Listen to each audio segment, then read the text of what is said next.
everyone, welcome back to my channel. My name is Sophia, I'm a secondary school science teacher, and today I'm going to be sharing with you how I've written my midterm plans for the new academic year. So I know that it can be really daunting for teachers to write their medium-term plans for the new academic year, normally because students haven't been in school for a number of weeks and we kind of lose track as to what progress that they've made. But I think especially now, because during COVID-19 students have been out of school for 6 months, and so we might have limited information about what progress they've made, and we'll also need to take into careful consideration some anxieties that they might bring with them in September.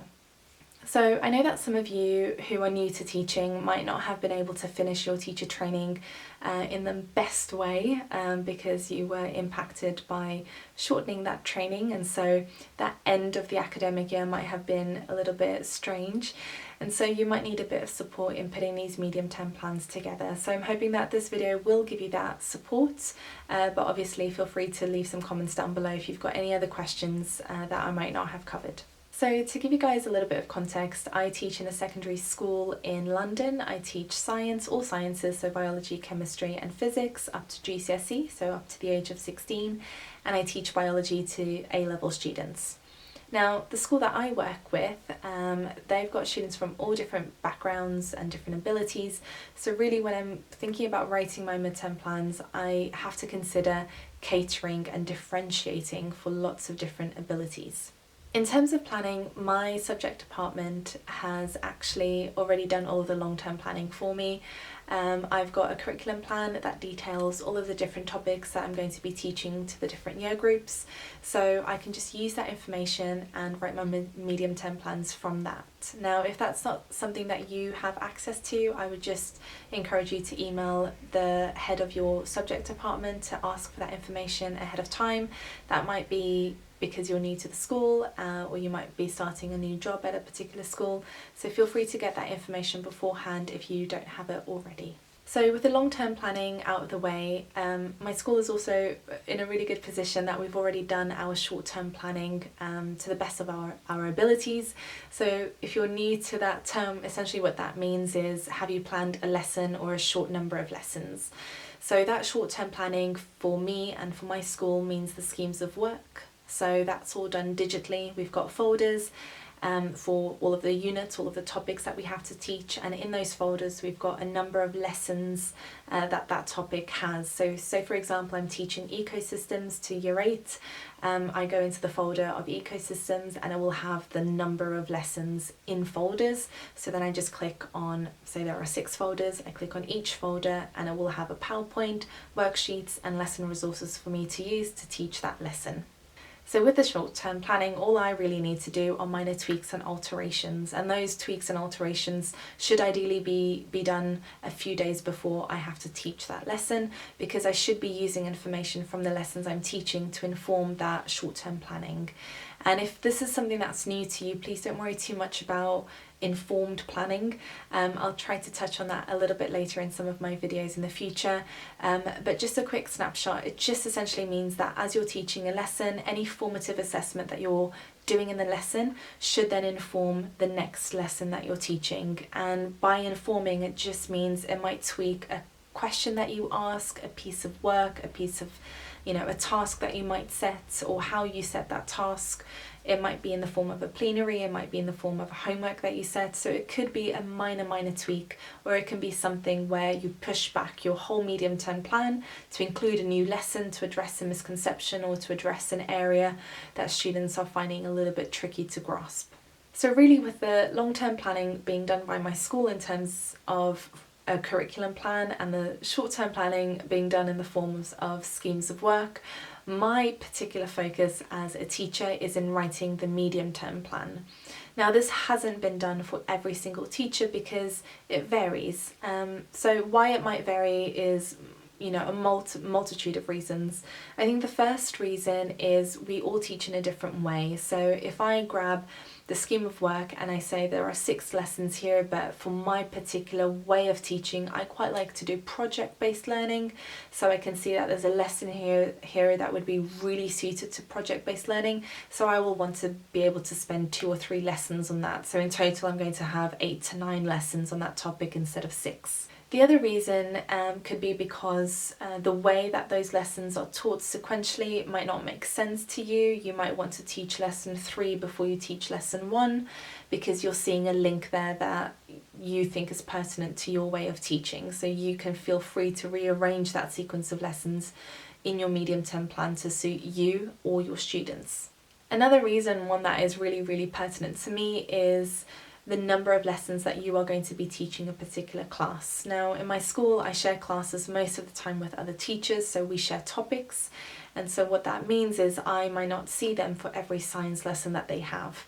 So I'm going to need to think carefully as to whether I'm going to be able to fit that topic in the number of lessons I'm going to see the students. So I will detail all of that in my medium-term plan so I can actually physically see that I can fit all of the lessons I need to teach to finish teaching that topic and to include an assessment point for that class. And other reasons why it's really important for you to take ownership of your medium-term planning is you can then actually choose where you want those different assessment points to be. Because assessment means marking, and in order for you to manage your workload properly, you should be able to pinpoint exactly where you're going to be spending time marking a piece of work, a piece of homework, an assessment, whatever it might be. You need to cater for that in your week. So if you've got a bit of an idea ahead of time, you can then reschedule things so that it can fit your schedule a lot better. So hopefully talking you through a little bit as to how long-term planning, medium-term planning and short-term planning can be done and why it's there and what it's used for. I'm now going to be showing you how I've written my midterm plans for year 10 and year 11. The reason why I'm going to be showing you these 2 year groups is because it just happens that these are the classes that I teach the most of. Now, a quick note on how I do this. I use Google Excel Sheets. You could use just Excel spreadsheets on its own, but I really like to use the Google Sheets for this because it's attached to my Google Drive, which means I can access it from wherever I am. I think using a digital form of planning is really user-friendly. It's sustainable because you're not using paper, and it also means you can share those plans with other teachers. You can even share them with your students. It just makes it so much easier to make tweaks. And that's why I use it. So, if I've converted you, let me know in the comment section down below. I'm really passionate about digital planning, but obviously if you use paper planning, feel free to do that. No judgment here. Everyone has to do what works for them. But that's what I'm going to show you now. So let's hop over to Google Excel now. Okay, so you can see here on Google Sheets that I've got my full timetable on the first tab. It just lets me see everything at a glance and helps me prepare for the next day because I can use it as a bit of a checklist. Now at the bottom of this Google Sheet, I have an individual tab for all of the classes that I teach, and I've got them arranged by year group. So I start with year 13, then I have year 12, year 11, year 10, and then one year 8 class. So I'm going to show you year 11, and we'll see if we have time for me to show you year 10. Now, at the top of all of my medium-term plans for every single class, I've got the same structure. So I start off by having the date and the day of the week and the time of the lesson in which I teach that class. I like to have the room because it allows me to have a think about the layout of that classroom and if a particular task will work for that classroom. Then I have the topic, so the lesson title. I have the learning objectives, a pre-learning task, homework, a main task, and then here on the side I've got a few things that are just going to help me in terms of my teaching practice. So I will consider where I can do some interleaving. I'm going to consider any skills that are applicable to the content of that lesson. I have a note of anything I need to order for any demos or practical work because I'm a science teacher. I've got assessment for learning. What particular strategies am I using in that lesson to get information as to whether students have understood what they're doing? And then I've also got my marking, which will highlight any particular points within the weeks as to where I need to mark students' work. So this is the general layout at the top for every single class. I then will go ahead and plan out all of the lessons. Now this is one that has been already completed, so I'm just going to show you year 12 so you can see how I will start it. So this is what it will look like empty. I will agree with the teacher who I share the class with what are the topics that I'm teaching. I will then go to my schemes of work and identify how many lessons it should take me, and then I'll write them in and I will see if everything fits. If it doesn't fit, I will then write the title and the learning objectives, and where I see that something can be merged into one lesson, I'll do that, or if I see that there's something that is a little bit of a sticky topic or concept to grasp, I will then schedule that to cover 2 lessons. So this is how it will start. When I then go on to detailing the learning objectives, this is where I think it's really important for you to think as to whether there's too much in one lesson or too little. So, for example, with this topic 5 of biology, the first 2 lessons are pretty straightforward. There's lots of learning objectives, but actually it's something that is really easy to understand. They've already done parts of it in other topics, so I'm just really recapping it here. However, the immune system is a really difficult lesson based on previous experience of teaching it, because it's really heavily focused on keywords that students find very difficult to remember. So as I'm planning out my midterm plan, I can already identify that that's the lesson that students are going to find difficult. So as the main task for that lesson, I'm going to want them to spend a bit of time on synthesizing that information in different ways, on understanding it in different contexts, so that they are able to look at that information from lots of different perspectives. Now, in order for them to do that, they are going to need to be familiarized with some of the keywords already. So this is where I'm doing a little bit of backwards planning. So I'm understanding that they are going to need to retrieve, so to remember some of those keywords, which means that I need to get them to do a piece of work beforehand. So that's why I've put that there's a pre-learning task that is due. I'm going to get them in week 1 to watch a video about the immune system cells. That way they can learn about the cells before the lesson. They can bring notes to the lesson, and we can then use those notes to answer some retrieval questions. And then we can spend the bulk of the lesson on actually applying that information. So really, in terms of assessment for that lesson, I'm going to be doing some self-assessment in the retrieval quiz.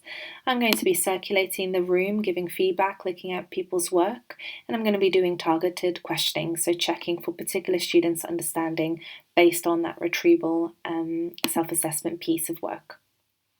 Now, parallel to this, from the first lesson where they started B5, the topic of health and disease, as their homework, I've actually set them a Google form quiz of topic 1 of biology. Now, some of you might be thinking, how are they linked? Well, they're not really. I just know that students would have forgotten a lot of topic 1 of biology because they did it last year. So for me, I want to see what they can remember. So I'm going to create a quick Google form quiz of a few questions. They're going to have a week to do that. And then I'm going to sample mark that Google form quiz of B1 to then prepare a starter for a lesson later on in the sequence of lessons. So based on how the students do in that Google form quiz, that's going to inform my planning of a future lesson, and I'm already identifying that it's going to inform the planning of a starter. Now, it's interleaving because it's a completely different topic to the one that the students are currently doing.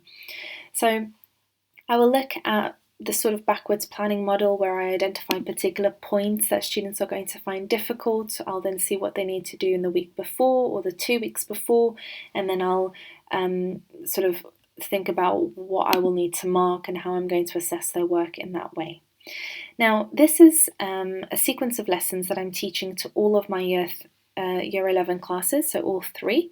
And I need to consider the different ability groups and the strength of those classes, but also the time of the day. So that's why I like to write what time of the day it is, because initially I had this immune system lesson scheduled earlier. I think actually it was later, it was this lesson here, and then I swapped them around because it wouldn't make sense for them to learn the hardest lesson at the end of the day when there was opportunity for them to learn it in the middle or in the morning of that day where they are more focused. So I like to move things around, so it might look different in different lessons. So here you can see it's the same sequence, but the immune system lesson is actually the second and not the third lesson because it fits the time of the day a bit better. You can also see that in terms of the difference between these two sets, so I've got both of them are sets 3 of year 11. For one of the classes, I've actually got them to do a research task as their pre-learning task. And you can see quite clearly that that's something that I didn't include in this particular group of students. And that's because I taught them last year, and I know that this particular group of students have difficulties with peer group tasks, and so that wouldn't really work for them. Whereas this class, they're very open to it and they get on really well. So if I set that for them to do in the beginning, they will be able to get on with it. It also means that I have time in the schemes, in the sequence of lessons, because I actually have 4 lessons where I can dedicate it to B5, whereas this one I only had 3. So it means I've got a little bit of opportunity to explore the topic in more detail, and a research task is a great opportunity to do that. Now with my set 6, it's the same topic, the same sequence of lessons, but what you will notice is I actually spend more time with them. So I spend 5 lessons instead of 4. So having 1 extra lesson every 2 weeks means I've got a little bit more opportunity to spend time. Now this is where I leave gaps in my medium-term plan to respond to the needs of students. So here you can see I've got a B5 review lesson. I haven't really planned any particular things for that lesson because I'm hoping that based on how these 3 to 4 lessons go, I can then quickly come up with something that will be useful for them based on their areas of development. And I do that throughout. I've got B6 review there, and I've got a little bit of dirt work there in response to some of the Google forms that they're doing. So those quizzes that I can sample mark, so I don't need to mark every single one of them. I can just grab a handful, mark some of those, and get a key trend of how the class is finding that topic. So it's not particularly different for my year 10 class. The only difference really is the topics, the types of tasks. So if you want to pause the video and just have a bit of a read of these types of tasks that I'm scheduling for students to do, you can see that really what I'm doing is matching up the main learning task with the skill that they're learning. So if there's a lot of keyword focus, I need to embed retrieval tasks in the lesson for them to retrieve those keywords. If there are maths and data type questions, I need to make sure I've got something for them to analyze, a type of task or anything that I need to model for them. So I'm just tweaking the types of tasks to the types of skills that the students need to develop in this topic. Okay, so one last thing that I just wanted to quickly show you is this is a class that I haven't taught before, so they will be new to me in September, so I've allowed time here in the first lesson for me to go through any expectations and an introduction. So that's a really important part of the sequence of lessons for me to include, because I don't want to just go straight into a topic. I want to allow time for me to do that. And another thing you can see here is this is my top set, so the brightest of students, and I've got a Google form quiz for them to do here for homework. And then for my set 5, which are lower ability students who need a little bit more support, I've also included an additional homework for them to go onto a website called Seneca, just to reinforce the learning that we've done in that first lesson to minimise their forgetting curve. Right guys, I hope that you found the video useful. Please do let me know in the comment section down below how you plan your medium-term plans, or if you've got any other questions or advice you want to share.